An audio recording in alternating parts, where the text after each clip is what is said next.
हर एक को कंप्यूटर मिलेगा। आपको उसी कंप्यूटर पर जाकर के बैठना है जो आपका नंबरिंग दिया गया है।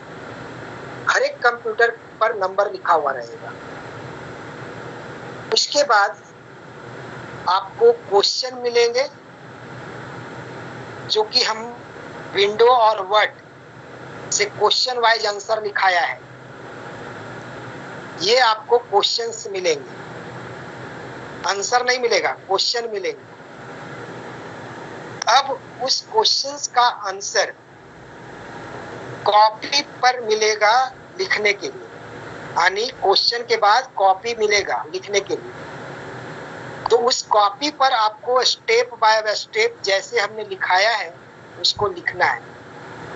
हेल्प के रूप में कंप्यूटर आपके सामने होगा। यदि आपकी रिक्वायरमेंट है कंप्यूटर की तो आप कंप्यूटर यूज कर सकते हैं। यदि आपको रिक्वायरमेंट नहीं लग रहा है तो आप नहीं भी यूज कर सकते हैं, लेकिन कॉपी पर लिखना मस्ट है। इस बात का आप ध्यान रखेंगे। नेक्स्ट, जब आपका एग्जामिनेशन हाफ एन आवर गुजरेगा उसके बाद आपका वाइवा स्टार्ट हो जाएगा।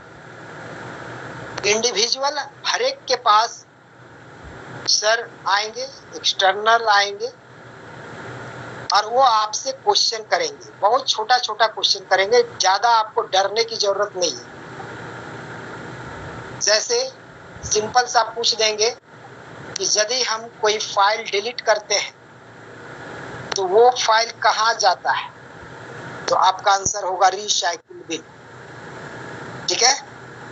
अब पूछेंगे कि रिसाइकिल बिन में जो फाइल स्टोर हुआ वो परमानेंट स्टोर हुआ या टेम्पररी, तो वो परमानेंट स्टोर हुआ, क्योंकि हार्ड डिस्क का हिट 10% रिसाइकिल बिन के पास होता है जगह, उसमें स्टोर हुआ। ठीक है। नेक्स्ट, मान लो कि बगल से पूछ दिए तो फिर रिसाइकिल बिन में गया क्यों, जब डिलीट हम करिए दिए तो रिसाइकिल बिन में क्यों गया, तो only for safety. By the way यदि गलती से डिलीट हो गया तो रिसाइकिल बिन से हम क्या कर सकते हैं, रिकवर कर सकते हैं। तो इस तरह से कॉन्सेप्चुअल क्वेश्चन पूछे जाएंगे आपसे। ठीक है ना। अब ये कॉन्सेप्चुअल क्वेश्चंस हैं, इतने सारे स्टूडेंट्स हैं, मे भी हो सकता है कि पूछ दे व्हाट इज कंप्यूटर, तुम यही बता दो। तुम कंप्यूटर का प्रैक्टिकल करने आए हो तो कंप्यूटर क्या है ये तो मालूम होना चाहिए ना तुमको। नेक्स्ट से पूछ देंगे अच्छा ठीक है, इनपुट डिवाइस कौन कौन है बताओ तो जी, तुम बता दोगे कीबोर्ड होता है, माउस होता है ना, एक दो को बता तो हो गया। अब पूछेंगे आउटपुट डिवाइस कौन कौन होते हैं जी, तो मॉनिटर होता है, प्रिंटर होता है, प्लॉटर होता है, ये सब आउटपुट डिवाइस होता है। यही सब छोटा छोटा क्वेश्चंस जो है कुछ नहीं होता। अब कहेंगे तुम जो ऑनलाइन क्लास किया ये किसका कॉन्सेप्ट है जी, नेटवर्किंग का कॉन्सेप्ट है। सर हम घर में बैठे हुए थे, सर कहीं अपने घर में बैठे हुए थे, कम्युनिकेशन हमारा हो रहा था, ये नेटवर्किंग के थ्रू हो रहा था, है ना। तो मेरे ख्याल से आप समझ गए होंगे कि छोटा छोटा कॉन्सेप्ट पूछा जाएगा, एकदम निफिक्र होकर के तरीके से आपको जवाब देना है। ठीक है। यदि वो इंग्लिश में भी बोल रहे हो और आपको समझ नहीं आ रही हो, आप उनसे रिक्वेस्ट कर सकते हो कि sir please speak in Hindi, sir हमें इंग्लिश समझ नहीं आ रही है, आप थोड़ा हिंदी में बोल दीजिए। वो हिंदी में बोलेंगे, हिंदी में आपको आंसर देना है।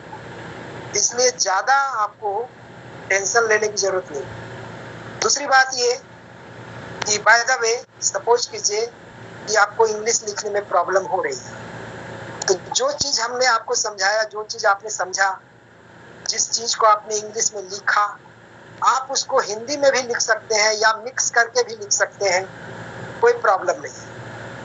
यदि आपको ना हिंदी आता है ना इंग्लिश आता है, यानी सेंटेंस बनाने आई भी नहीं करता है, तो आप जो है स्टेप का एरो दे दे करके भी लिख सकते हैं। लेकिन एनी हाउ आपको कॉपी पर राइट डाउन करना ही करना है, इस बात को अपने गांठ में बांध लीजिए। ठीक है।